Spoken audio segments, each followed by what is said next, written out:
again from the unpredictable multiplayer universe. This is Spartan Life with your host, Damian, Lessard Damian. Yes, I still don't have my Spartan Mark IV helmet, as I promised I would, and I'm gold because we're in a teams-only game type, so sue me. Fact is, we had an opportunity to meet up with Skot Deeming, the founder and co-curator of the Vector Game Art Festival in Toronto, and I wanted to jump in game to talk to him while I could.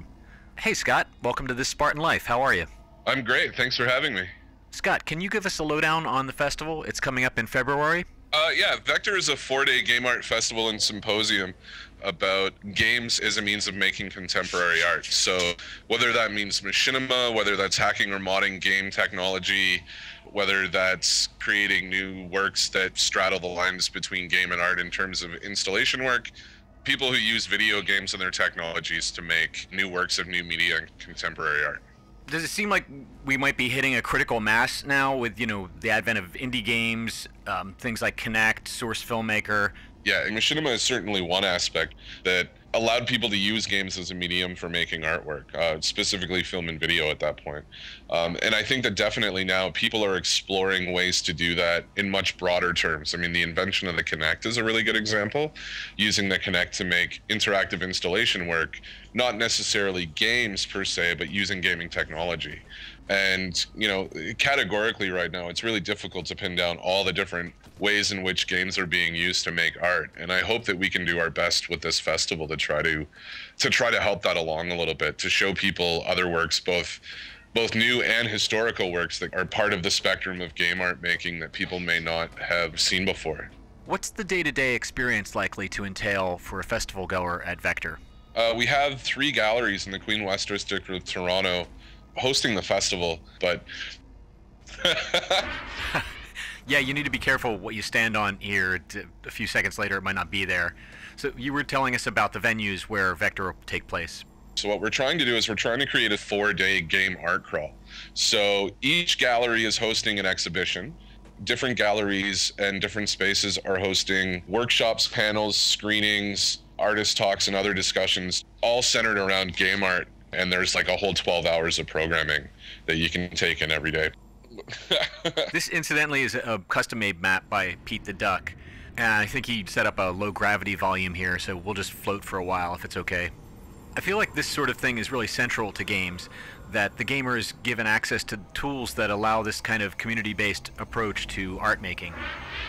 I think I totally agree with that. One of the other perceptual problems I think game artists face is that very fine line between what most people would consider fan-based production and contemporary art production. I'm having trouble taking you seriously when you're bouncing like that. Whoa!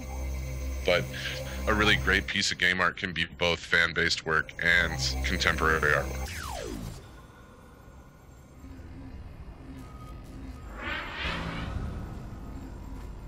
And I think that's one of the problems why a lot of people haven't been writing about it in the same way as well, because they see something and they think, oh, that's just a piece of fan art.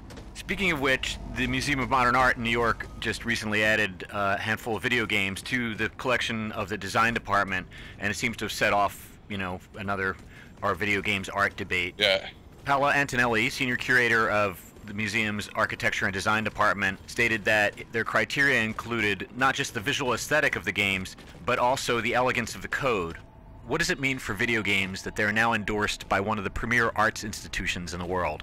She's talking about preserving the code of these games, and what is code if not sort of these corporations' IP in some way? And at the same time that you have the moment almost protecting this idea of the original code and intellectual property as like the single instance of the work, which we clearly know it isn't, they also have in their collection something like Cory Arcangel's Super Mario Clouds, which clearly is an appropriation of that code and breaks the very same thing that they're sort of implicitly defending.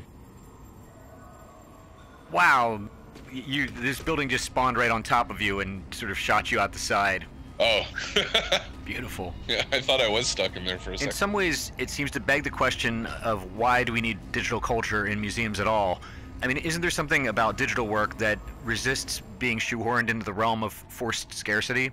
Yeah, because one of the things that we're talking about here, and this is something that's kind of going on in academia, the thing that the institution is still doing, whether they feel it's legitimate or not, they still want to legitimize it through this institutionalized notion of history, through sort of notable developments that we can point out on timelines, that we can preserve these like vanguard games, and then they're not talking about all the other practices that exist in the culture.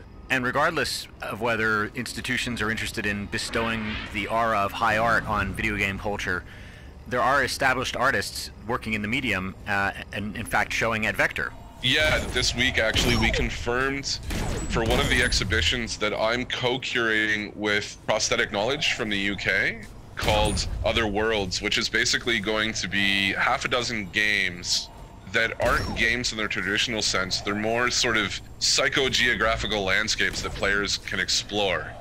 So these are open explorable worlds. And the big news there is that our keynote piece of that exhibition is now going to be Bill Viola's The Night Journey. And this is very exciting news for the festival. The festival sounds great, Skot. Thanks for joining us today. Thanks for having me. So did you level up at all? Oh, I got a new helmet.